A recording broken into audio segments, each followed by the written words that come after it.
Chapter 3, A Dog Hero.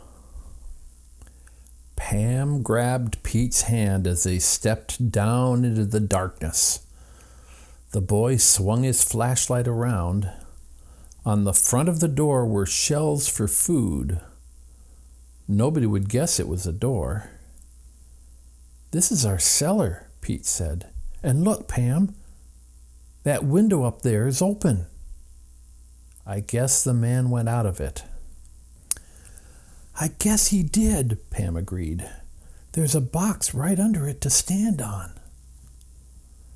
The children found a stairway leading up to the kitchen and pounded on the locked door. Their surprised mother opened it. "How did you get down there?" she asked. Pete and Pam excitedly told their story to the family, including their father, who had returned from the police headquarters. "Didn't you know about these stairs, Daddy?" Holly asked. Mr. Hollister said no, the real estate man had not mentioned them. "Maybe they're a long, long secret," said Holly, and the others laughed. Mr. Hollister, though, interested in the stairway, whispered to his wife his concern about a possible stranger using it. He wondered what the intruder's reason could be. "Dad, did you find out anything about the missing van?" asked Ricky, hopefully, as the family began their supper. Mr. Halsey said there was no trace of it yet. "The police are to let me know about it in the morning," he added. Next day, the children were up early. Their father had already left the house. "Did he go after our toys?" Sue asked. "No, dear," her mother replied, "to his new store." "I hope he'll be happy in it," Sue said quaintly. The Hollisters had moved to Shoreham because of the store. Mr. Hollister had had a chance to buy a hardware business which had closed. To it, he had added all kinds of athletic equipment and sporting goods. It would open today. "I want to see our new store," Holly spoke up. "We'll go down after a while," her mother promised.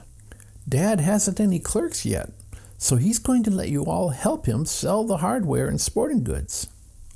"I want to sell boats," cried Ricky, "and show the people how they work." While he was waiting for breakfast, Ricky, his mind still on boats, wandered down to their dock. Pete caught up to him. "Hey, there's our boat," said Ricky. "Let's row it." The boys looked around, but could not find any oars. Perhaps they were locked in the garage. "I know what we can do," said Pete. "I'll get out and push the boat. Then I'll pull you in real fast with the rope." Ricky thought this would be fun. He sat down in the stern and gave the boat a hard push. Away it whizzed. When the boat reached the end of the rope, he swung around hard. "Oh!" Ricky cried. He nearly fell into the water, but managed to grab the side of the boat just in time. Pete pulled the boat back. Then the boys exchanged places, and Ricky gave Pete a couple of rides. The boys were so busy playing that they did not notice their little sister Sue walking up the shore. They had last seen her going toward a sand pile in the yard. Sue had built several tunnels and pushed a little stick through, making believe it was a train going through a mountain. But she had tired of this and decided to walk along the waterfront. In a few minutes, she saw a large rock. Thinking that she could play lighthouse, Sue stepped on top of it. But moss which covered the rock had made it very slippery. Suddenly, the little girl's arms flew up, and she lost her balance. Splash! Sue was in the water. It was not deep, but the water was so cold that the poor child lost her breath and became frightened. She got up, but at once fell down again. None of the Hollisters heard the splash, but Zip did.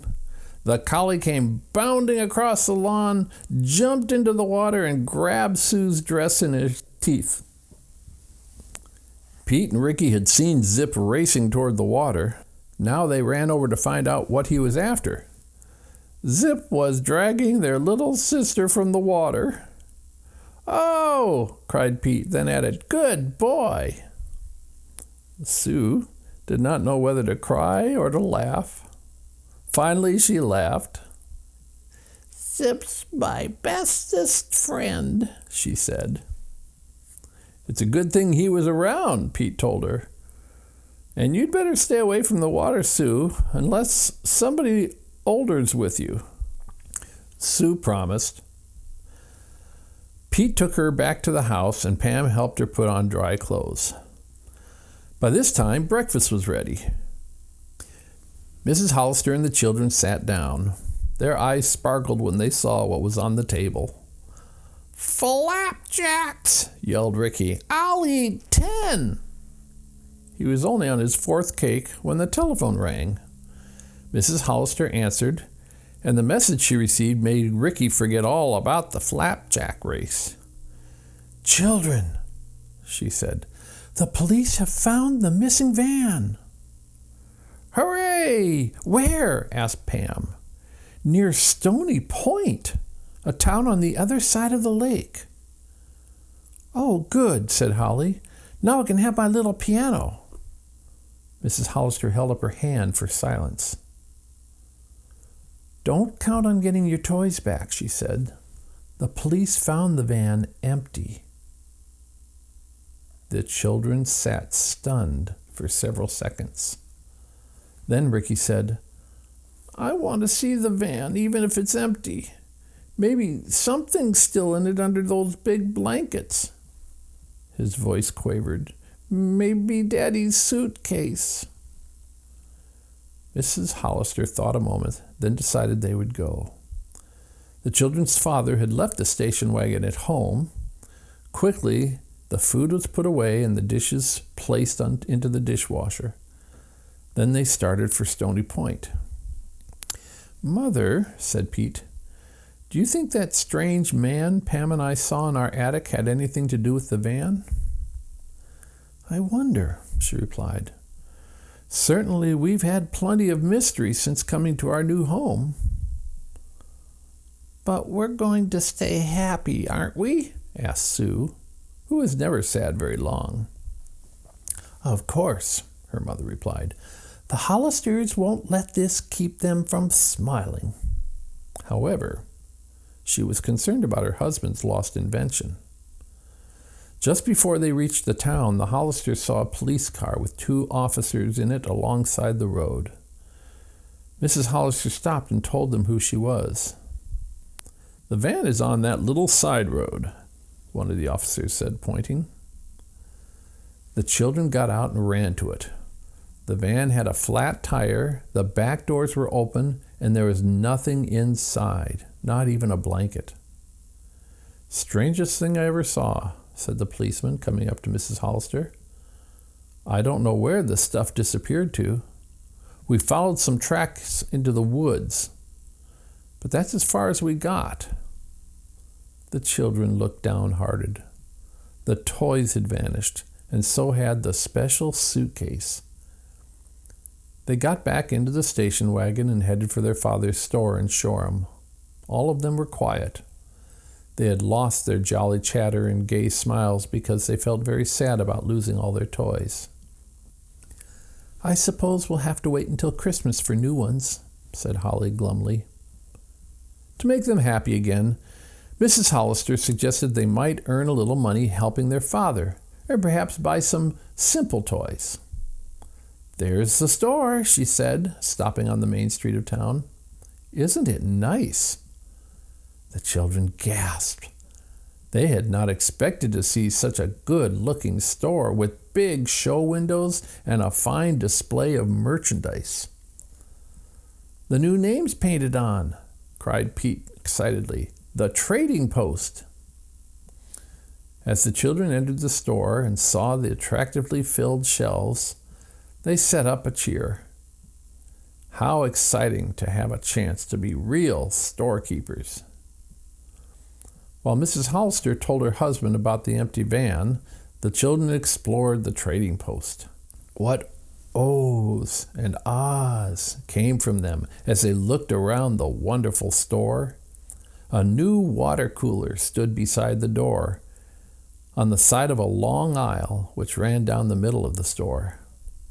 On the left side were all sorts of sporting goods, fishing tackle, roller skates, baseball bats, and tennis rackets. Beyond this section were toys. On the right side was the hardware department. Hammers and nails, saws, wires, cans of paint. "This is going to be fun, Dad," said Ricky as 3 customers walked in. Mr. Hollister went to wait on them with the children helping. One man bought a pound of nails. A woman took an orange squeezer and remarked with a twinkle in her eye that she would like to squeeze little Sue too. Sue thought the woman meant it and scooted to the other side of the store. There she found a black and white rocking horse, which just fit her. "How adorable," she said aloud as she sat down on it and began to rock back and forth. "I'm going to be a cowboy girl." This idea intrigued Ricky, who was always playing cowboys and Indians. If Sue could be a cowgirl, that would be wonderful. Ricky found a piece of rope. Making a loop at one end, he fashioned a lasso. "I'm going to catch you, Sue," he said, twirling the rope. "I'm going to put some of that energy of yours to work," Mr. Hollister called to Ricky. "Suppose you help unpack a carton of doll furniture." Eagerly, Ricky followed his father to a side door which opened onto a driveway. A truckman was unloading a big box. He carried it inside and set it down alongside a tall stack of bait cans. Ricky, Pete, and Pam went to work ripping open the carton. Inside were all kinds of bright-colored doll tables, chairs, refrigerators, and swings. "This is fun!" Pam exclaimed as she carefully unpacked each piece. The children were so busy that they did not notice the side door open quickly. A boy slipped into the store without making a sound. When nobody was looking, he sneaked up behind the stack of cans. Suddenly, the stack began to move. It tilted over farther and farther. Then, with a crunching sound, the whole pile toppled toward the 3 Hollister children. "Look out!" a voice across the store shouted.